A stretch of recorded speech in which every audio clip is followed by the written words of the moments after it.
சகோதரர் யோகேந்திர யாதவ் அவர்கள் நம் மீது வைத்திருக்கும் நம்பிக்கையை தமிழக மக்கள் வைத்திருக்கிறார்கள், நம் விமர்சகர்கள் வைக்கவில்லை. நம்பிக்கை எனக்கு இங்கிருந்து பிறக்கிறது. நான் முதலில் தனியாக வந்த பொழுது என் நம்பிக்கை எல்லாம் இங்கே இருந்தது, இங்கே இருந்தது. அவ்வளவுதான். ஒரு சிறிய இடத்தில் துவங்கிய இந்த நம்பிக்கை இன்று இத்தனை பேராக மாறியிருக்கிறது. ஆக புரட்சி என்பது ஒவ்வொரு தனி மனிதனும் செய்யக்கூடியது, செய்ய வேண்டியது. அதை நீங்கள் செய்ய ஆரம்பித்திருக்கிறீர்கள். அதற்கு பேர் உதாரணம் அதோ இப்பொழுது நமக்கு அனுமதி மறுக்கப்பட்டிருக்கும் அந்த திடல். இன்று தண்ணீரை விற்றுக் கொண்டிருப்பவர்கள் நாளை அங்கே காற்றையும் விற்பார்கள். இது சொல்றதுக்கு ஏதோ வேடிக்கையா இருக்கும், ஆனா அதையும் செய்யக்கூடியவங்க தான் இவங்க. மக்கள் நீதி மையம் இங்கே வருவதற்கான காரணம் எல்லா இடங்களிலும் மும்முனை தாக்கல் என்பார்கள். அது மாதிரி பல்முனை தாக்கலில் தமிழகம் செத்துக் கொண்டு இருக்கிறதோ என்ற பயம் வந்தது. அதனால்தான் இதே வழியில் சென்றால் கோசஸ்தலை ஆறு என்ற ஒரு ஆறு இவர்கள் செய்தது போல் 2 ஆறுகளை சாக்கடையாக்கியது போல் 3வது ஆறும் சாக்கடையாகி கொண்டிருக்கிறது. அங்கே இங்கே தமிழகமும் அதே போல் சாக்கடையாகி கொண்டிருக்கிறது. அதில் வாழும் புழுக்களாக நாம் இருக்க மாட்டோம். அவர்களுக்கு அது பழகி இருக்கலாம், அது சின்ன குட்டை, அது அவர்களுக்கு பழகி இருக்கலாம். நாம் அதை பழகிவிடக் கூடாது. அதெல்லாம் ஓகே, அதையும் விட மோசமா சொல்றேன் நான். பத்தாது, எனக்கு இருக்கும் கோபம், பயம், இவையெல்லாம் தான் என்னை உந்தி தள்ளியது. ட்விட்டர்ல பேசிட்டு இருக்கீங்க, இதெல்லாம் ஒண்ணும் பலிக்காதுன்னு அவங்க தூக்குறதுக்காக தன்னை அவர்கள் ஆசுவாசப்படுத்திக் கொண்டார்கள். களத்தில் இறங்க தைரியம் இருக்கிறதா என்று எனக்கு தைரியம் கொடுத்தவர்களே அவர்கள் தான். ஓ இருக்கிறதே என்று நான் களத்தில் இறங்கிவிட்டேன். களத்தில் இறங்கலாம், ஆனா இது தேராது என்று ஜோசியர் சொன்னார்கள். கட்சி பேரையே சொல்ல முடியல, அது சொல்ல 7 வருஷம் ஆகுந்தாங்க. இப்ப கட்சி பேர் என்ன சொல்லுங்க? ஐயா யோகேந்திர யாதவ் வந்து வடநாட்டில இருந்து வந்திருக்காரு, அவருக்கு தெரியும் நம் கட்சியின் பெயர். இப்பொழுது அவர் உரையில் நீங்கள் அங்கேயும் வர வேண்டும், டார்ச் ஒளி பீகாரிலும் யூபியிலும் வர வேண்டும் என்று அவர் அழைப்பு விடுக்கிறார் என்றால் உங்கள் பலம் என்ன என்பதை உணருங்கள். நான் சொன்னது ஏதோ அடுக்குமொழி அழகுக்காக சொல்லிவிட்டேன் என்று நினைக்க வேண்டாம். கொல்லைப்புறமாக மாற்ற தமிழகத்தை கொல்லைப்புறமாக மாற்ற முயற்சித்துக் கொண்டிருக்கிறார்கள். ஆனால் தமிழகம் இந்தியாவின் தலைவாசலாக மாற முடியும். இது கர்வத்தில் சொல்லவில்லை. அப்பொழுதும் நண்பர் அங்கே வந்து நமக்கு வாழ்த்து சொல்லுவார். இது ஒன்றுபட்ட இந்தியா, இதை தைத்தது நம் கனவு, இதை தைத்த நூல் நம் தேசப்பற்று. தேசப்பற்று எங்களுக்கு சொல்லிக் கொடுக்க இவர்கள் வர தேவையில்லை. இன்று சொல்லுகிறேன், இந்த நாட்டை பிளவுபடுத்தும் சக்தி எங்களுக்கு பயமாக இருக்கிறது என்று சொல்லித்தான் எங்கோ இருந்த யாதவ் அவர்கள் எனக்கு கை கொடுக்க வந்திருக்கிறார்கள். சிறு கூட்டம் இவர்களை நசுக்கி விடலாம் என்றுதான் வெள்ளையனும் நினைத்தால் இந்த கொள்ளையர்களும் நினைக்கிறார்கள். அவர்களும் வெளியேறினார்கள், இவர்களும் வெளியேறுவார்கள். அந்த வெளியேற்றும் நாள் உங்களுக்கு நெருங்கிவிட்டது.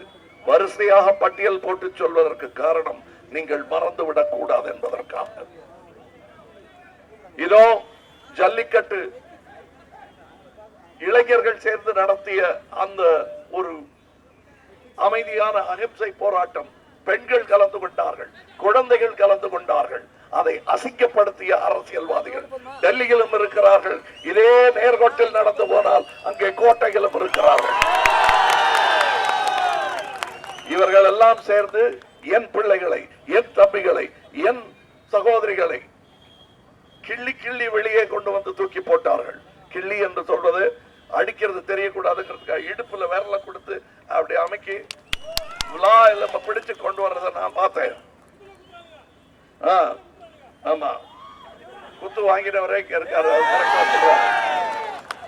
இதையெல்லாம் மறந்து விடாதீர்கள். இங்கே போராட்டத்தில் கலந்து கொண்டிருந்த ஒரு இளைஞர் கன்னியாகுமரியில் நம் வேட்பாளராக நின்று கொண்டிருக்கிறார். இங்கே அந்த வண்டியில் நிற்பவர்கள் எல்லாம் சென்னைக்கான போராளிகள். பார்த்துக் கொள்ளுங்கள். அங்கே தென் சென்னைக்கு ரங்கராஜன் நிற்கிறார், வட சென்னைக்கு மௌரியா அவர்கள், மத்திய சென்னைக்கு கமீலா நாதர் அவர்கள், பெரம்பூர் சட்டமன்ற தொகுதிக்கு பிரியதர்ஷினி வழக்கறிஞர் அவர்கள், ஸ்ரீபெரும்புத்தூருக்கு ஸ்ரீதர் அவர்கள், பூந்தமல்லி சட்டமன்றத்திற்கு ஜெகதீஷ் அவர்கள். இந்த முகங்கள் இன்று நான் அறிமுகப்படுத்துகிறேன். நாளை நீங்கள் உங்கள் தோழர்களுக்கு அறிமுகப்படுத்துவீர்கள். அவர்கள் செயல் அப்படி இருக்கும். நான் மௌரியா அவர்களுடன் வட சென்னைக்கு போற போது நெஞ்சு விம்மியது, தொண்டை அடைத்தது. அது மாசுபட்ட காற்றினால் மட்டுமல்ல, என் மக்களின் ஏழ்மையை பார்க்கும் பொழுது அதை பார்த்து பரிதாபப்படாமல் எப்படி அந்த வழியாக கடந்து போக முடிந்தது எம்எல்ஏவோ எம்பியோ என்று எனக்கு தோன்றியது. நாங்களாம் அந்த பக்கம் ஷூட்டிங் பண்ணி ரொம்ப நாள் ஆச்சு. நான் பார்த்த இந்த நார்த் மெட்ராஸ் அங்க வந்து டயர் கொளுத்தி புகை வந்துட்டு இருந்தது. நான் திரும்பி காத்துறேன், ஏன் கொளுத்துறீங்கன்னு. கொசு தலைவா கொசுன்னு சந்தோஷமா சொல்றான். அது எவ்வளவு பெரிய அந்த சோகத்தையும் அவர்கள் அப்படியே யதார்த்தமாக எடுத்து கொண்டு விட்டார்கள். அங்கே சாக்கடை ஓடுகிறது, குடிநீரில் சாக்கடை கலக்கிறது. இது நார்த் மெட்ராஸில் மட்டும் இல்லைங்க, தமிழகம் எங்கும். அது கூவத்தூரில் இருந்து புறப்பட்ட சாக்கடை. அது தமிழக நீரோட்டத்தில், அரசியல் நீரோட்டத்தில், தேசிய நீரோட்டத்தில் கலக்க விடக்கூடாது. அதை விட மாட்டோம். அதற்கான உறுதியை நீங்களும் பூண வேண்டும். கண்டிப்பா எங்களுக்கு வெற்றி சந்தோஷம் தான். ஆனால் வெற்றி வந்து ஸ்வீப்பிங் வெற்றி என்று சொல்வார்களே, அப்படி கொடுக்க வேண்டும். ஏனால் இந்த தீர்ப்பு இவர் சொன்னது போல் டெல்லி வரை எதிரொலிக்க வேண்டும். அதாவது கஜா புயல் ஒண்ணு அடிச்சதுன்னா அங்க யாரும் அது அப்படிதான் இருக்கும். தென்னை மரம் தானே, வாழ்க்கையே சாய்ந்து விட்டது, தென்னை மரம் தான் சாய்ந்ததுன்னு கேட்டுக்கிட்டு வரக்கூட இல்ல. இங்கே இருக்கும் தேவதைகள் கால் பாவாமல் ஹெலிகாப்டர்ல போய் பார்த்தாங்க. ஆனால் அதற்கான உண்மை காரணம் என்ன தெரியுமா? கர்வம் கூட இல்ல, பயம். ஊருக்குள்ள நுழைய விட மாட்டாங்க. அதனாலதான் ஹெலிகாப்டர்ல பார்த்தா. நீங்க தப்பா நினைச்சுக்காதீங்க, அவங்க கர்விகள் நினைக்காதீங்க, பயந்தாங்கோழிகள். அதனால்தான் இன்று நான் பேசும்போது அங்கிருந்து கேமரா வச்சு எடுத்துட்டு என்ன பேசுறாருன்னு பார்த்துட்டு இதுக்கு பதில் சொன்னா தப்பாயிடும், சும்மாவே இருந்துருவோம் அப்படின்னு சொன்னாங்க. அவங்க திருப்திக்காக அவங்க சொல்லிக் கொள்வது என்ன தெரியுமா? இவங்களெல்லாம் மதிச்சு நம்ம பேசிட்டு அவங்கள மரியாதை ஜாஸ்தி ஆயிடும். நீங்க என்ன மரியாதை கொடுக்கறது? இது வரைக்கும் நான் சொல்லுகிறேன், இதெல்லாம் அவங்கள திட்டுறது அதெல்லாம் முடிஞ்சாச்சுக்கணும். அடுத்த வேலைக்கு போனோம். நம்ம தமிழகத்துக்கு குடிநீர் வேண்டும். அதற்கான திட்டங்களை நாங்கள் வகுத்துக் கொண்டிருக்கிறோம். குடிசை இல்லா தமிழகம் வேண்டும். அதற்கான திட்டங்களை நாங்கள் வகுத்துக் கொண்டிருக்கிறோம். ஆணுக்கும் பெண்ணுக்கும் சமமான கூலி வேண்டும். இதெல்லாம் சட்டத்தில் ஏற்கனவே இருக்கும்பாங்க, ஏன் நடக்கல? அதான் நான் சொன்னேன், விண்வெளியாகட்டும் விவசாயமாகட்டும் தகுதிக்கேற்ப பெண்களுக்கும் சம உரிமை வழங்கப்படும். இது கூலியில மாத்திரம் இல்லைங்க, சொத்துல கூட அவங்களுக்கு நிராகரிக்கப்பட்ட உரிமைகளை மீட்டு தருவோம்ங்கிறத விட உருவாக்கி தருவோம். நான் அண்ணன், நீ எங்கேயாவது உன் புருஷன் சம்பாதிச்சு கொடுப்பாரு, எனக்கு எழுதி கொடுத்துருன்னு சொத்தை வாங்குறதோ, நான் அப்பா உனக்கு எத்தனை சவரன் போட்டு கல்யாணம் பண்ணி கொடுத்தேன், அதுக்கெல்லாம் செலவு எழுதி கொடுத்துருன்னு சொத்தை எல்லாம் வாங்கிட்டு இருந்தோம். இனி நடக்க கூடாது. இப்படி சிந்திக்கும் கட்சி இது. எங்கள் வேட்பாளர்கள் உங்கள் திருப்திக்கு ஏற்ப செயல்படவில்லை என்றால் ஆதாரத்துடன் அதை நீங்கள் நிரூபித்து எங்கள் முன் வழக்காக வைத்தால் அது விசாரிக்கப்பட்டதோடு மட்டுமல்லாமல் இவர்களுடைய ராஜினாமா உங்கள் கையில் வழங்கப்படும். இது கடிதங்கள் புரோனோட்ல எழுதி கொடுத்திருக்காங்க. எங்கே போட்டிக்காகவாவது இதை செய்ய சொல்லுங்க. சும்மா எங்களாலே முடியும்னு காட்டுக்கலாம் கொஞ்சம். அதுக்கு தைரியம் இருந்தா இந்த 18 சீட்டுக்காக இப்படி பரபரக்க மாட்டாங்க. உங்களுக்கு ரத்தன கம்பளத்துக்கு பதிலாக கரன்சி கம்பளம் விரிச்சு உங்களை வரவேற்கிறதன் காரணம் என்ன? வாழ்வா சாவா என்னும் நிலையில் இருக்கிறார்கள் அவர்கள். நீங்கள் முடிவு பண்ணுங்க ஏதா அவங்களுக்கு கொடுக்கணும். இந்த முடிவு உங்கள் கையில் இருக்கிறது. அவர்கள் கையில் உங்கள் வாழ்க்கை இருக்கக்கூடாது. இருந்தா உயரமா இருக்க. நீங்க எனக்கு சொல்லுங்க, துப்பாக்கி சூடு நடந்திருக்கு, ஜாலியன் வாலாபாக்ல நடந்திருக்கு. அவன் வந்தான், திருட வந்தான், திருடிட்டான், போயிட்டான். 47க்கு பிறகு என் மக்களை பார்த்து சட்டம் இருக்கும் பொழுது காலில் தொடரும், கலைப்பதற்கு முன்னால் நீங்க டியர் கேஸ் அடிக்கணும், அவங்களுக்கு ஒரு வார்னிங் கொடுக்கணும், நீங்க கலையிலன்னா சுற்றுவோம்னு சொல்லணும்.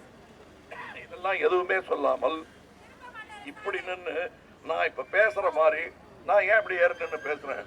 கரெக்டா போய் அது குத்தணும் உங்க நெஞ்சில நான் சொல்லும் வார்த்தைகள். அதே எண்ணத்தில் வார்த்தைக்கு பதிலாக துப்பாக்கியை வைத்து என் ஸ்னோலினின் வாயில் சுட்டவர்கள் இவர்கள். அது வேற ஒரு ஆள் தானே? இல்ல, உத்தரவு அங்கிருந்து வந்தது. இன்று ஒரு ரகசியம் சொல்லுகிறேன். நான் அங்க தூத்துக்குடிக்கு போவேன்னு அவங்க நினைக்கவே இல்லை. நான் போயிட்டேன். கூட வந்து மீசை இல்ல, ஆனா தைரியம் இருக்கு. அவங்க கமலநாதர் வந்திருந்தாங்க, அவங்க கூட வந்திருந்தாங்க. இவங்க எல்லாரும் ஸ்டாலின் அவர்கள் எல்லாம் டிக்கெட் புக் பண்ணி யார் முன்னாடி போறதுங்கிற ஒரு போட்டி. நாங்க போட்டி எல்லாம் போட விரும்பல. புத்தியை யூஸ் பண்ணி தனியா ஒரு வண்டியில ஏர்கிராப்ட்ல அங்க போய் முதல்லயே தங்கிட்டோம். நாங்க இறங்கிட்ட உடனே 144 சட்டம் இது உத்தரவு பிறப்பிச்சுட்டாங்க. உள்ள போன போது இது எனக்கு போலீஸ்காரர் மூலமாக ஒரு ரசிகர் மூலமாக வந்த செய்தி. இது நிஜமில்லைங்க, அப்படிலாம் நடக்கல, கமலஹாசன் சொல்றாருன்னு வேண்டாம் அவங்க சொல்லிக்கிட்டோம். ஆனா நான் கேட்டதை உங்களிடம் சொல்லியே ஆக வேண்டும். நான் ஆஸ்பத்திரிக்குள்ள இருக்கும் போது பதறி வந்து நீங்க புறப்படுங்கன்னாரு. நான் எங்க ஆட்களை பார்க்க வந்திருக்கேன், எதுக்கு அவசரப்படுத்துறீங்க? இல்ல சார், இங்க இன்னும் கொஞ்ச நேரத்துல மறுபடியும் ஷூட்டிங் ஆரம்பிக்க போகுது சார், நீங்க புறப்படணும்னாங்க. ஆரம்பிக்கிட்டோம், நான் பேசுறத பேசிட்டு தான் வருவேன்னாங்க. சரி, அப்படியே பின்பக்கமாவது போங்க சார். நாங்க பிற்பாடு தெரிந்து கொண்டேன், ஐயோ அங்க ஒரு நடிகர் இருக்காருங்க, இப்ப ஷூட்டிங் ஆரம்பிக்க முடியாதுன்னாங்க. பரவாயில்ல, என்ன ஆனாலும் பரவாயில்ல, சுடுங்க இருக்காங்க. என் உயிருக்கும் அதுதான் விலைங்கிறதுக்காக சொல்றேன். அவங்களுக்கு யார் உயிரை பத்தியும் கவலை இல்லை. உத்தரவு நம்ம நினைச்சது நடக்கணும். இப்ப வந்து விவசாயிகள் எல்லாம் சந்தோஷமாக நாம் கோர்ட்ல வாங்கி ஜெயிச்சிட்டோம் அப்படின்னு பெருமிச்சு விடும் போது அங்க இருந்து ஒரு மந்திரி வராரு. அதெல்லாம் இல்ல, எந்த கோர்ட்டு சொன்னாலும் மறுபடி பேசி அந்த 8 வழிச்சாலை அங்கே வரும் மக்களின் நலனுக்காக அது மக்கள்கிட்ட கேட்கணும். அவங்களை சமாதானப்படுத்தி அதிக விலை கொடுத்து வாங்கறது விற்கிறதுன்னா அரசியல் நினைச்சிட்டு இருக்கீங்க. அது எங்கள் அரசியல் அல்ல. உங்கள் அரசியலும் அதுவாக இருக்கக்கூடாது. எனக்கு பேசுவதற்கு ஒரு குறிப்பிட்ட அளவு நேரம் தான் இருக்கிறது. என்ன எவ்வளவு நேரம் இருக்கு? அதான் 10 நிமிஷம் தான் இருக்குங்கிறாங்க. 3 நிமிஷம் போதும் ஒரு புரட்சியை உருவாக்க. அதுக்கு மேலேயே எனக்கு நீங்க கொடுத்துட்டீங்க. எலெக்ஷன் கமிஷனும் கொடுத்திருக்காங்க, போலீசாரும் கொடுத்திருக்கிறாங்க, அவங்களுக்கு நன்றி. இதுல என்னன்னா நம்ம ஒட்டு மொத்தமா போலீஸ்காரங்க எலெக்ஷன் கமிஷன் அப்படின்னு கோவிச்சுக்கிறோம். அவர்களும் நம்மை போல் அடிமைப்பட்டவர்கள் தான். அவர்களையும் விடுவிக்க வேண்டும். அங்க ஒருத்தர் இருக்காரு, சந்தோஷமா குதூகலிக்கிறவரு, அவரே போலீஸ்காரர், ரிட்டையர்டு ADGP. அவருக்கு தெரியும் எப்படி ஊமையாக நான் நிற்க வேண்டும். யூனிஃபார்ம் போட்ட ஒரே காரணத்தினால அநியாயங்களை எல்லாம் தெரிந்தும் பாராமுகமாக இருக்கும் இந்த வேலையை என்னால் செய்ய முடியாது என்று அவசரமாக அவர் வந்து ரிட்டையர்மெண்ட் வாங்கிக்கிட்டு மக்கள் நீதி மையத்தில் வந்து சேர்ந்திருக்கார். இங்கே பலரும் இருக்கிறார்கள். எங்கள் பட்டியல் உங்களுக்காக செய்ய வேண்டிய நீண்ட பட்டியல் ஒன்று எங்கள் கையில் இருக்கிறது. அதை பற்றி பெருமையாக சொல்லிக் கொள்ளலாம். அதையும் விட முக்கியமானது, நாங்கள் செய்வோம் என்பதை நீங்கள் நம்ப ஆரம்பித்து விட்டீர்கள் என்பதற்கான எல்லா சான்றும் எங்களுக்கு கிடைத்துக் கொண்டிருக்கிறது. ஆனால் நீங்கள் தவறியும்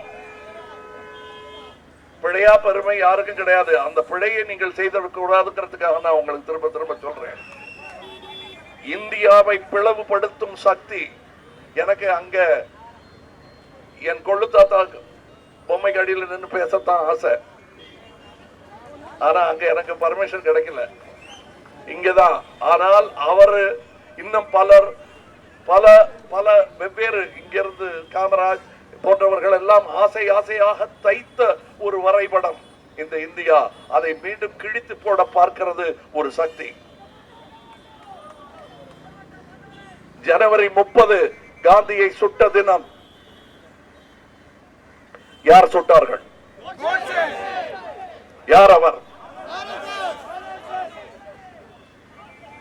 அந்த 3 எழுத்தும் இப்பொழுது இருக்க 3 எழுத்தும் அதிக வித்தியாசம் இல்லை. இதை நீங்கள் புரிந்து கொள்ளுங்கள்.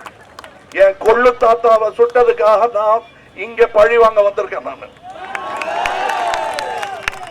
அப்படி நினைச்சுக்க. நீங்க எல்லாரும் இங்க இருப்பவர்கள் எல்லாரும் அதுதான் நான் நம்புறேன். எந்த மதமாக இருந்தாலும் எந்த சாதியாக இருந்தாலும் நாம் அவர்கள் சந்தோஷமாக அவருடைய பேர பிள்ளைகள். அதில் நானும் ஒருவன். அங்க போய் மூட்டை மூட்டையா வேலூர்ல பணத்தை கட்டி வச்சிருந்தவர் கொஞ்சம் ஆசுவாசமா இருக்கு உட்காந்துக்கிறேன்னு அவரை உட்கார விடுறாங்க, என்ன பேச விட மாட்டேன்றாங்க. அவர் உட்கார்ந்தது தான், எந்திரிக்க விட மாட்டேன். நீங்க வாரிசு அரசியல் விளையாடிட்டு இருக்கீங்க. என் வாரிசு இங்கே இருக்கிறது, குழந்தையாக கையில் உட்கார்ந்து கொண்டிருக்கிறது. இது என் குடும்பம். இந்த குடும்பத்தை செயல்படுத்துவதற்காகத்தான் நான் இங்க பேசிட்டு இருக்கேன். தயவு செய்து இந்த வாய்ப்பை இழந்து விடாதீர்கள். இது வந்து நீங்க இந்த வாய்ப்பை இழந்து விடாதீர்கள். இங்க இருக்கிற ஒவ்வொருத்தரும் ஒரு 15 பேரை ஆளுக்கு கூட்டிட்டு போங்க. நீங்க நாளை நமதே, நிச்சயம் நமதே, இதுல டவுட்டே கிடையாது. வேற ஏதாவது சொல்லணுங்களா?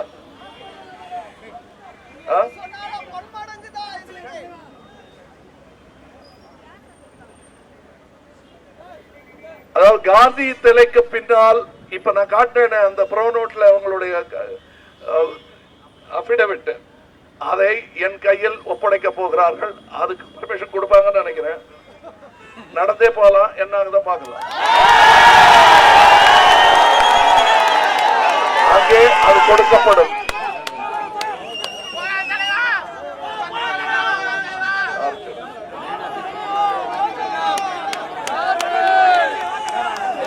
இது உங்கள் சின்னம்.